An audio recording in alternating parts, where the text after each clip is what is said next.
Is the Met Gala problematic? Is it fun? Is it a necessary means to an end for the Costume Institute? We are going to explore it together on this deep dive of one of Hollywood's biggest nights. I'm Mallory Hagan. And I'm Maggie Gehlsen-Burnett. This is Pretty Furious.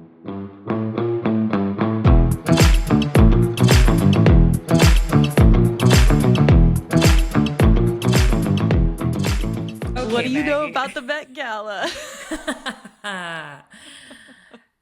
Honestly, I didn't know a whole lot until prepping for this episode. I know virtually nothing about the Met Gala, I'll be totally honest with you. I know that Anna Wintour does all of the things associated with it. I like the costumes. I like the pageantry of it all. I unfortunately really did not pay attention to a lot of the outfits this year because of just craziness earlier this week. So I'm very excited to learn more about this today.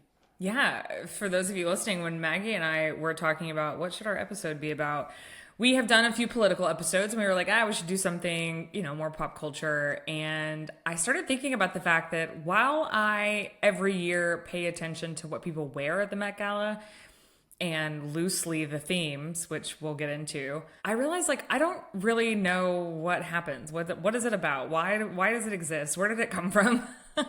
And why is it such a big deal? And honestly, from time to time you see people who have takes that it's problematic and they hate it. So I was like, we should just explore what this is all about. So we're definitely going to get into it. But first, we want people to follow us. So if you're not following us already, we would love for you to be. We're at Pretty Furious Pod on most social channels and on YouTube. And then if you are listening on Spotify or Apple Podcasts or wherever you listen, we would be super grateful for a review. Yes, leave us a review. Let us know your thoughts. Give us your feedback. Don't forget that we are also running a giveaway still over on Instagram. So if you follow us on Instagram at Pretty Furious Pod, we have a massive giveaway of a ton of shit over there. Over $500 worth of beauty products, lots of amazing brands included in there. That box is sitting in my office waiting patiently to be sent out to its rightful owner. So please enter the giveaway.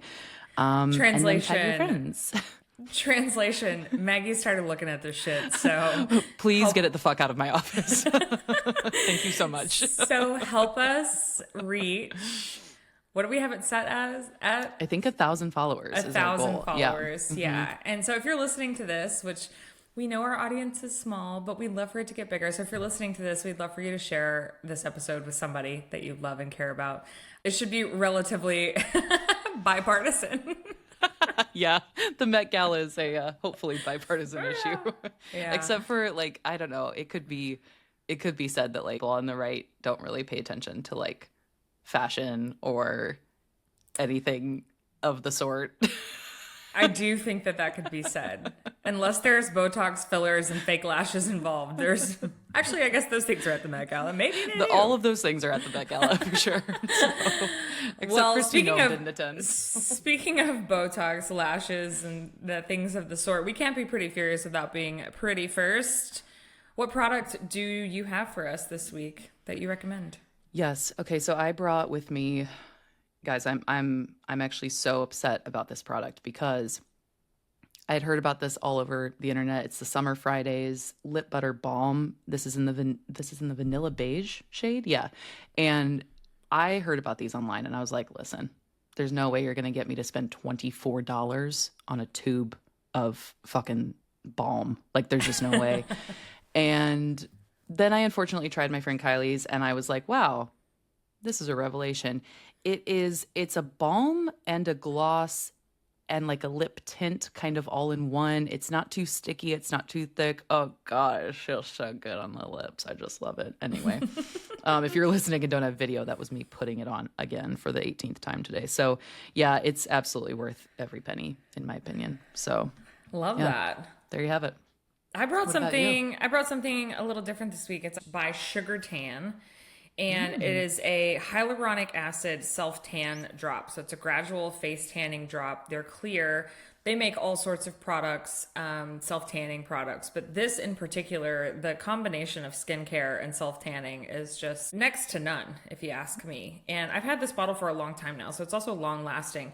Granted, I don't use it as often during the winter time, but as we roll into the summer and spring and you're ready to have that glow, highly recommend. And the best part about these is like it's vegan, it's cruelty free, it's all those things. Gorge. So, and it's a woman-owned business. It's a small business. So shout out to Kit and her team over at Sugar Tan.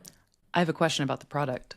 So is it like when you put it on, do you have to mix it with moisturizer? You do not. No, it's actually a drop. Here, I'll open it and show you. That's fascinating. It is. So you can just drop it directly onto your skin. It's like a water. And then do you have to be sure to really wash your hands after? Otherwise, they'll turn like orange. You should wash your hands after, just like any self-tanning product. But it's not, because it's gradual, it's not extremely pigmented. So you could also just rub it into the back of your hands and then have a little color there too. Yeah. Okay, well, say less. I'll be ordering that immediately. So. Yeah, it's definitely worth it. And they have clear foaming self tanner. So usually when you put on self tanner, it's colored, it's dark, and theirs is clear, and that I love. Ooh, love that. Amazing, beautiful. So as per usual, we put our products out every week. So if there's something you're looking for, it's always in the show notes, always on our Instagram. Be sure and check out some of the things that we're recommending. And if you have something that we should try, let us know. If you're a company that has things we should try, definitely let us know. Send them my way, girly. Send my way. Okay, so on to the Met Gala. Listen, we discussed that we kind of like didn't really don't have a whole lot of history and knowledge. So I thought the best place for us to start would be, why does the Met Gala even exist? What is the history? And just before we get started, this year's Met Gala was a celebration really of Black elegance and resistance and identity. But the Met Gala was founded in 1948. It was founded by a fashion publicist. Her name was Eleanor Lambert, and it was a fundraiser for the Costume Institute at the Met Museum. And I think a lot of people know it's a fundraiser. They know it's about the Costume Institute, and they obviously know it's at the Met. But that truly, I believe, is like where things end for the average person consuming the Met Gala. So absolutely. The Costume Institute actually began as the Museum of Costume Art, and it was an independent entity that was formed in 1937, so a little over a decade before the gala began. And it was led by Neighborhood Playhouse founder Irene Lewison. So in 1946, with the financial support of the fashion industry itself, the Museum of Costume Art merged as the Metropolitan Museum of Art as the Costume Institute, and in 1959 became a curatorial department. So it's really old and extremely interesting that especially in that time, they felt that there was a need for a costume institute. Yeah, exactly. And it was originally a very like low-key, modest dinner for kind of like New York City high society. So very different from today's very obvious global spectacle. The tickets originally were around like $50, which would be around $663 today. Which, like, anybody who's been to a major charity event or a major gala, first of all, is it a gala or a gala? It's a gala, 100%. It's a gala to you. Okay. How do you say pecan? Pecan. Okay. I was going to say, if you're a pecan person, this podcast ends now. No, I'm not. But I do use gala and gala interchangeably, I feel like. I don't have strong feelings. I think it's just literally whatever comes out of my mouth. So anyway, but anybody who's been to one, you know, $663 today is still not an insane amount of money to spend on a ticket to go to a charity event. There are often events where, yes, there are lower tier ticket prices that are like $150, maybe $200. And then ticket prices range upwards $5,000-$10,000 to go to some events today. So even today, $663 wouldn't be that much money to attend an event for charity. Yeah. Yeah. And I mean, I would be curious to know like I think I've read somewhere that tables at the Met Gala cost like upwards or more of like a couple $100,000 to like purchase a table. So the Costume Institute benefit, also known as aka the Met Gala, is the main source of annual funding for the department's exhibitions, acquisitions, and improvements. So each May, the gala celebrates the opening of the spring exhibition under the leadership of trustee Anna Wintour. And if you don't know who she is the artistic director of Condé Nast and editor-in-chief of Vogue. Also, you just live under a rock. Just, yeah, resident bad bitch. We are a Anna Wintour stan. She has been the co-chair basically every year since 1995, I think maybe excluding a couple of years in there. This gala has become one of the most visible and successful charity events every year. It draws attendees from the worlds of fashion, film, society, sports, business, and music. And it's kind of cool when you think about the evolution of that, because it's definitely not what it used to be. Athletes did not used to attend the fashion Yeah, I read that Institute. LeBron James was a honorary co-chair, I think, this year. Yeah, he was. I also just want to note that I am fully aware, as is everyone watching at this point, that I'm a 36-year-old woman wearing a Nirvana t-shirt, drinking a Capri Sun while we're at it. I really talking about the Met Gala. So I just want to display all those memes that are like it's like you sitting with like a bowl of popcorn on your chest, and it's like me judging everybody at the Met Gala, like when I look like a literal toe. Yeah, I just want to acknowledge that I have the self-awareness to understand what's going on here.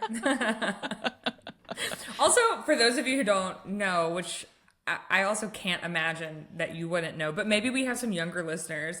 If you've ever seen The Devil Wears Prada, Miranda Priestley's character is Anna Wintour. That is who she is modeled after. And my favorite line that I often repeat to myself and our children is, "Yes, please do move at a glacial pace." You know how that thrills me. I also like when she says, line. No, that wasn't a question. I love Miranda Priestley so much. She is so amazing. It's a tiny sidebar. I also love that Meryl Streep stayed in character through the duration of their filming, even when they weren't on camera, because she wanted everyone to fear her. And that is iconic. Like she was just like a total bitch to Anne Hathaway like the entire time they were filming. I think that's amazing. I feel like that would do something to my psyche. 1,000%. I mean, I'm sure that Anne Hathaway had to really work on that. I would legitimately have been walking around set being like, oh my God, she hates me.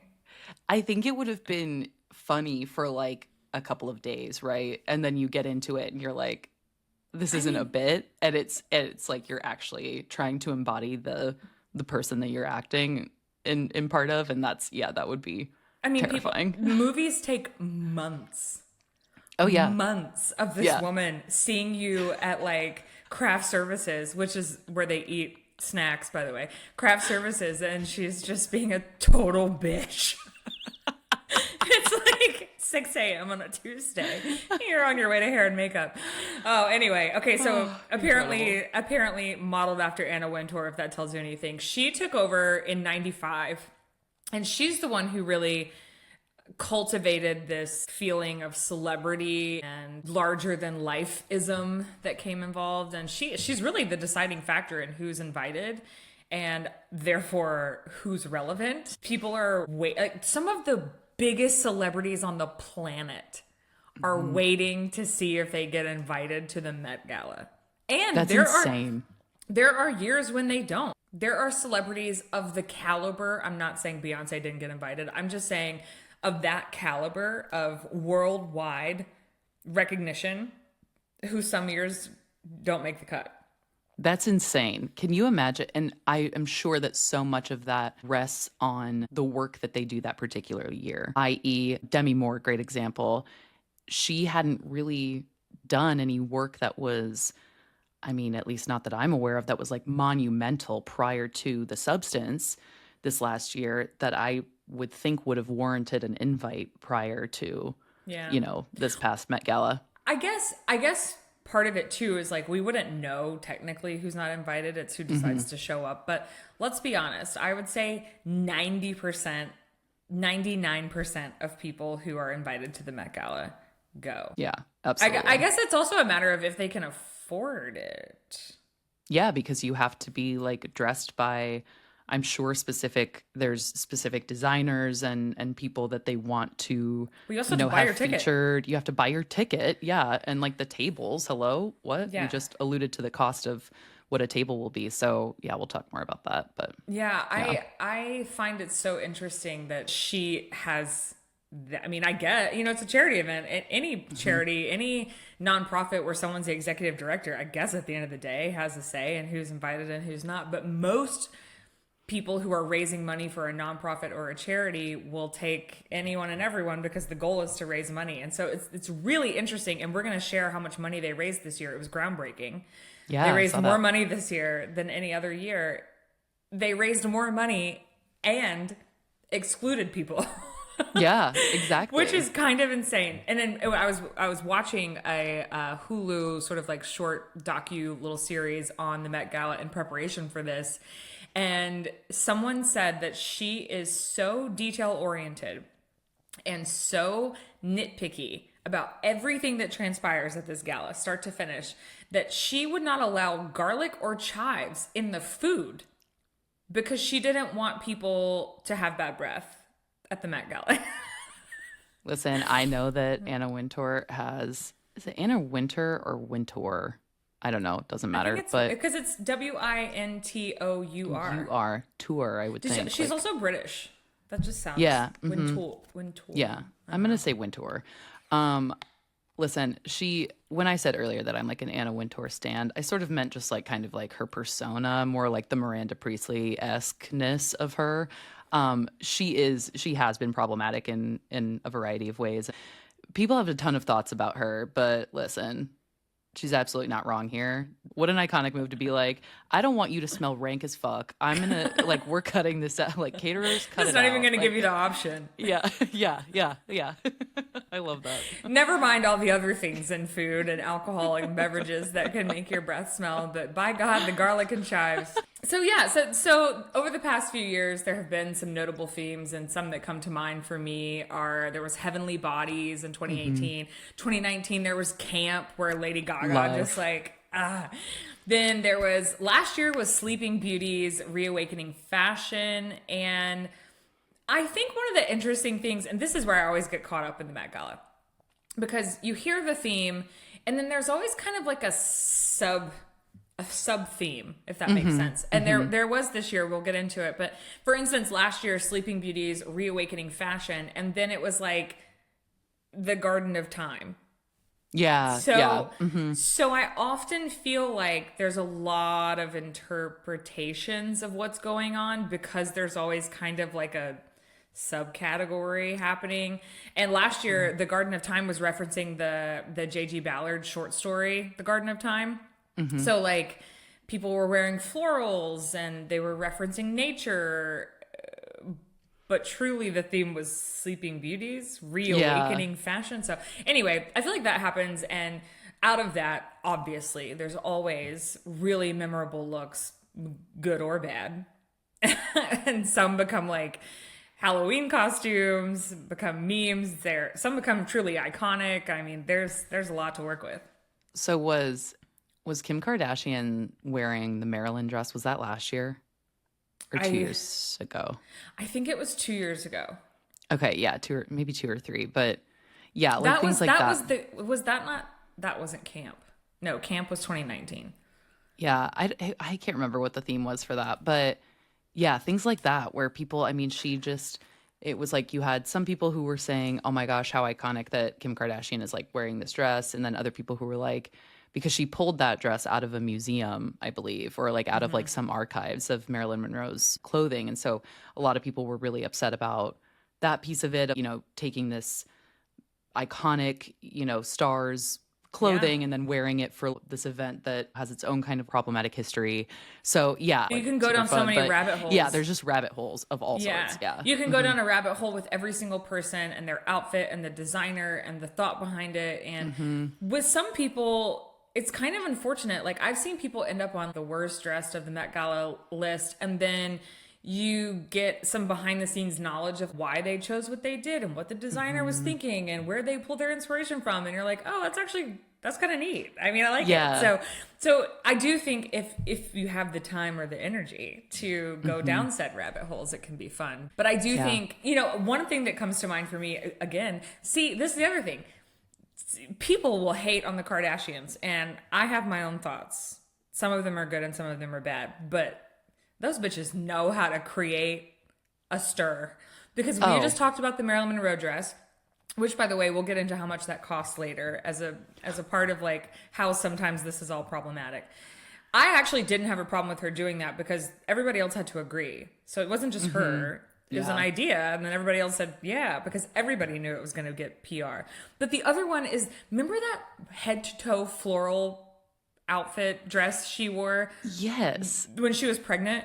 Yeah. And then it became like people wore it for Halloween. Her sister wore it to make fun of her for Halloween. Like, I just think that becomes fun. And then they become like these little pop culture moments that people replicate over time. So, yeah, the Kardashians are, if nothing else, PR experts. So, okay, we alluded to kind of ticket prices earlier. Let's talk a little bit about what that costs today. The ticket price, as we said, initially started around like $50, so nothing crazy. The estimated ticket price now is around 50 grand per person in recent years, and the cost of a table is upwards or more of $300,000.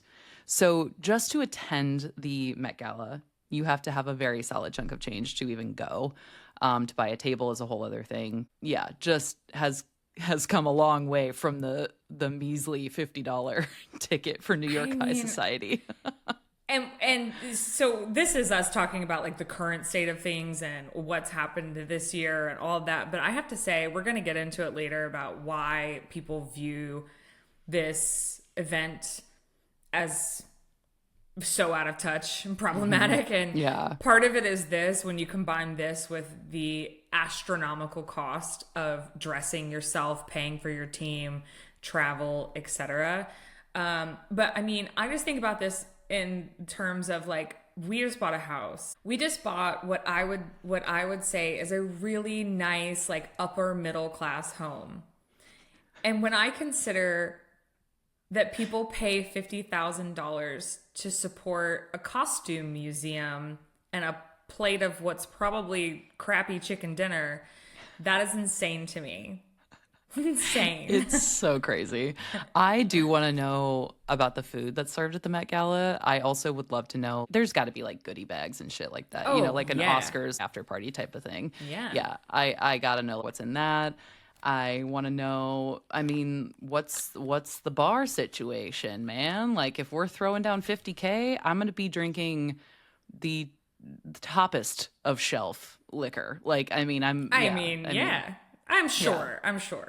I think one of the other things that has obviously transitioned with time, just like the gala itself, is how social media plays into the relevance of it, and how like Instagram and TikTok help shape the night. People get excited for it, then they review it and they post about it. And all of that used to happen in tabloids, and before that, a magazine. But the immediacy with which people are able to see and be a part of the event in real time is pretty interesting. And then, we talked about like those standout looks become pop culture moments. They end up on SNL, etc. Yeah.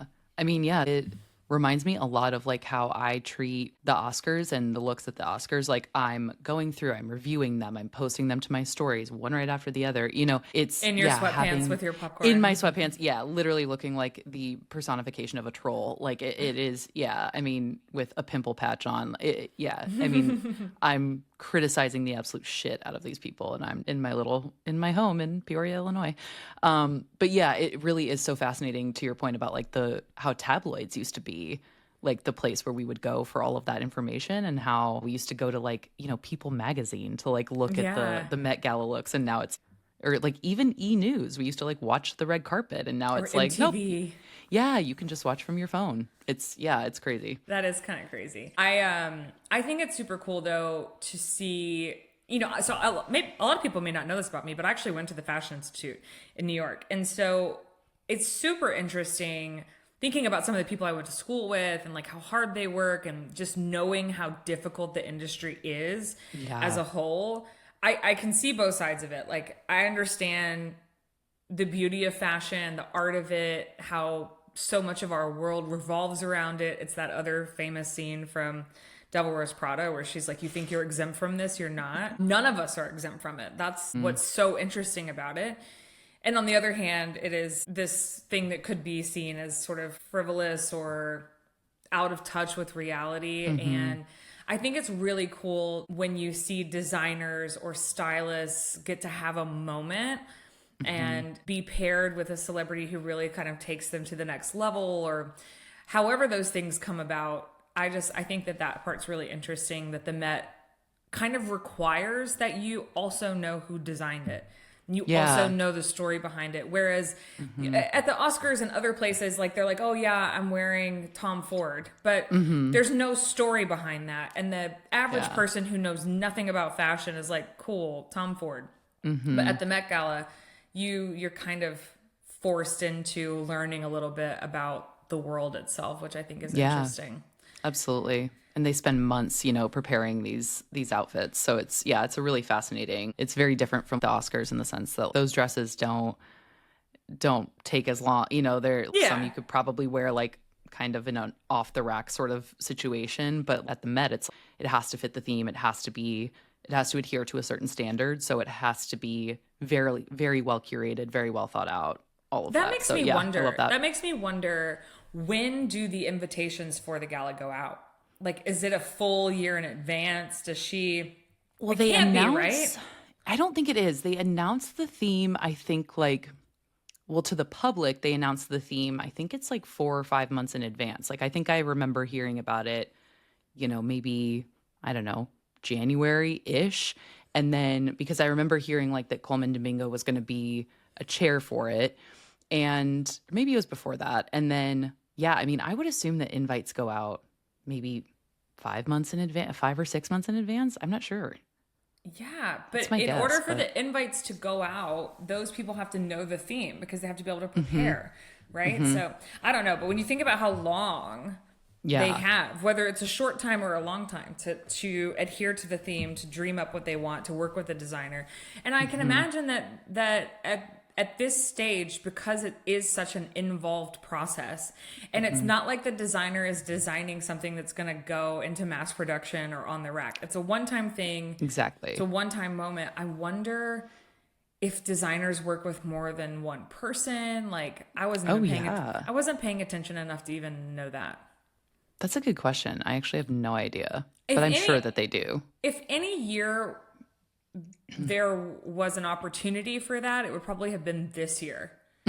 Yeah, for sure. And because a lot of people had their outfits made by Black designers, then that would have been, it would probably be odds high that people use multiple of the same.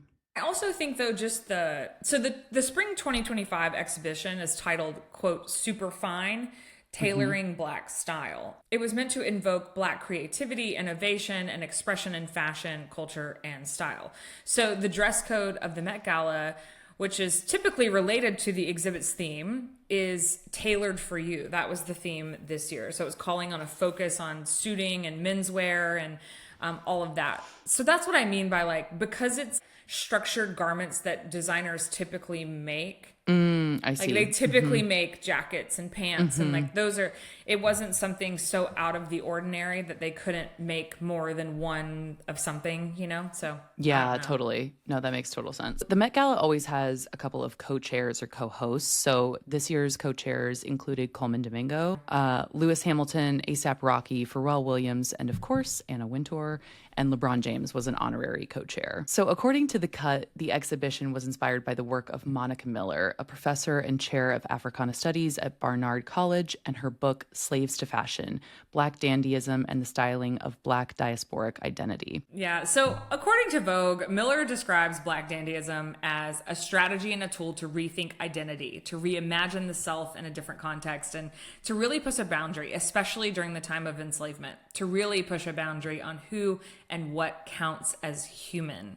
So it's just interesting to see this happening at the Met, because in the past, especially, there have been concerns about racism that have long arisen through the exhibitions. And obviously, in an industry like the fashion industry, there has been a struggle for inclusion among not just race, but body types, backgrounds, etc. So the exhibition will feature garments and accessories and paintings and photographs and decorative arts showcasing the evolution of Black style from the 18th century to the present day. And it's going to examine the emergence of the Black dandy in Enlightenment Europe and its various incarnations throughout the globe, including here in the United States and in Europe. So it'll be organized into 12 sections, and each of those sections will explore a characteristic of Black style, such as champion or respectability, cosmopolitanism, and it's going to demonstrate how style is a tool for distinction and resistance. So speaking of resistance,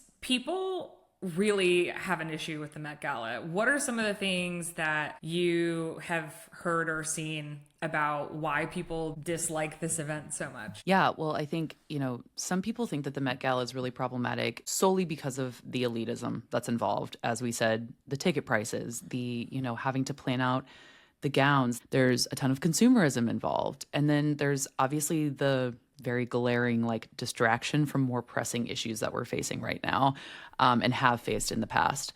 So some find the focus on celebrity and high fashion to be pretty disconnected from real world struggles and to very highbrow and very sort of moment for celebrating this elite few that get to attend this major event. That are even invited in the first place. Exactly, yeah. So there's a huge focus on obviously wealth and consumerism. So the lavish displays of wealth, the attendees are wearing expensive designer clothes and jewelry. As we said, they're spending months planning these outfits. The focus on consumerism is seen by some as a distraction from way more important issues that we're facing, a way to glorify material possessions. So, there's kind of also this concept of fashion gatekeeping. Only a select few are allowed to take part in this special event, to know who these designers are, to know kind of the ins and outs of how the Met Gala operates. As we said, we don't know much about it in the first place from a logistics standpoint. When do invites go out? When do they decide a theme? All of that is sort of kept under wraps in a way that is very, you had to be there. You had to know a guy type of vibe, so that's a lot of people have a really deep disdain for that. Kim Kardashian. Let's have a quick chat about her and the aforementioned Marilyn Monroe gown. At the 2022 Met Gala, she wore Monroe's iconic 1962 dress, which I believe she sang Happy Birthday, Mr. President in. It is worth $4.8 million. So just kind of, again, this is a way that this accessibility or, lack of accessibility, really, this elitism, this, consumerism is on display in real time. Kim Kardashian probably had to get the approval of how many people to do something like that, Can you imagine the insurance? Oh, it had to get insured. God. Oh yeah, had to insure it. Just the sheer logistics of getting the dress. And of course, because these people have gobs and gobs of money, a lot of billionaires attend the Met Gala. They're not even batting an eye at, right? So, well, yeah, Kim Kardashian's not. But I also, I was sitting here thinking about the fact that there are a lot of people who attend who are on their way up, right? They're very new to the industry. No one's jumping out at me right now, of course, but I'm thinking about Sabrina Carpenter attended this year. Yeah, I think she's got enough money to handle a $50,000 ticket. For sure. Yeah, I'm thinking about people who are on their way up in acting, or maybe they had their first breakout role. A lot of times, I don't think people realize those people actually aren't making a lot of money yet. If you just had your first breakout role, if you are on a television show and that show happens to become let's call it Bridgerton, right? Those are all relatively unknown actors. This might be their first role where they were able to negotiate, let's call it $500,000 for the series. Well, when you negotiate $500,000, you've got agents, lawyers, all these people. And then if you go out on a media tour or the award circuit or the Met Gala, it's like you're just shelling out cash to pay for stylists, to pay for clothing. And a lot of times when you're still relatively unknown, stylists and designers are not clamoring to dress you. Yeah, You still definitely. have to pay for those things. So I do think there's also probably just this huge discrepancy of wealth and income even within the Met Gala. You've got these Absolutely. people who are like struggling to be there, but they're going because they were invited and the opportunity for the press and the PR is there. But it probably cost them like everything that they had for the month in order to Yeah. make that happen. So I also think that that's really interesting. That Yeah. I think a lot of people don't think about that. There's probably That's people a there that like really struggled to make that happen, but the press was worth it to them. That's an incredibly valid and excellent point you make. Like, I was just thinking the other day about how I read that every star on White Lotus this last season, season 4, I think, season three, they all were paid the exact same amount. And so they were each paid $300,000 for 6 months of work, and they had to go to Thailand for 6 months. And when I think about 6 months of shooting in a country in Asia, like that is incredibly far away. When I think about the cost of that and how much work they had to decline to be able to do the show, 300K to me does not sound like a lot. It just No. doesn't. And some of the people 10% are of that went to an agent. their And agent. then Yep. another 10% goes to your manager. And then you've got Exactly. your personal assistant who has to handle all the crap that you're doing while you're shooting. I mean, Right. there's And a a lot lot. of those people are like, Parker Posey and Carrie Coons, like a lot of the stars on season 3 are Walter Goggins. They are nothing to laugh at. Like these people have been in the industry for decades. And so it's fascinating to me. I know that sounds crazy to be like 300K for 6 months, but again, just factoring in what they had to turn down for that work, living abroad for that long, being away from family, children, spouses, whomever, paying all of their staff, all of that. Or say they chose to bring them along and now they've got their Exactly. mortgage or their rent or whatever to maintain their life back in the US, and then they're also paying the living expenses. I Exactly. agree with you. And for what it's worth, I mean, in today's economy, $300,000 is extremely, extremely comfortable for the vast majority of us. But when you consider the extra needs and expenses of someone who is expected to live in and be a part of the public eye, it's not that much.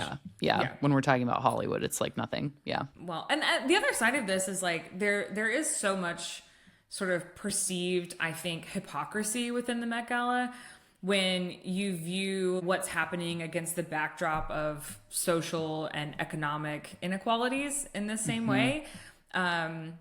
Is this a genuine philanthropic event with social impact, or is this performative activism? Attendees that are going are wearing these statement pieces, especially this year where the focus is on Black excellence, wearing these statement pieces, and are they living up to what it is? So there was like the Karl Lagerfeld controversy. He was extremely problematic, and they honored him by him being the theme a few years ago. In the past, they've done, I think it was China Through the Looking Glass, where God. where all these white people essentially are, I don't know, Like cosplaying as and that then we could go down the rabbit hole of like Yeah. appropriation versus appreciation, but it's just Exactly. there are times when you're just like, some of this is kind of hypocritical. Yeah, And for sure. yeah.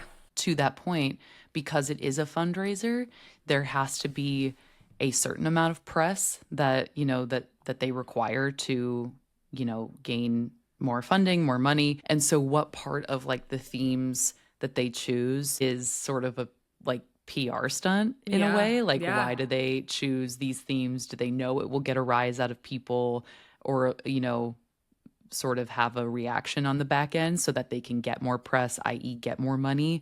That's another thing that comes to mind for me with, kind of the hypocrisy of the Met Gala. To me, the thing that's missing, and I think this says a lot because you and I both mentioned that we, over the years, have seen what people wear. We pay attention to the red carpet.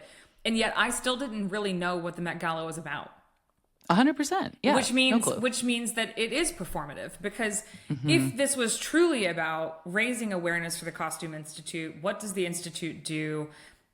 Why is it important that it's even here in the first place? Because somebody might hear that and go, why the fuck do we care about what happens to costumes, right? Exactly. So I think that there is such a disconnect in the celebrity and excitement of it all, and like what it's truly about. And as mentioned, knowing people that I went to school with and friends that I have that are in the industry and how hard it is, it seems like there should really be, and maybe once they go inside and there are people who speak and maybe people who are honored don't know if people are honored, couldn't tell you. Yeah. You know, Yeah. I feel like we in this time frame should learn more about the people who make the industry tick.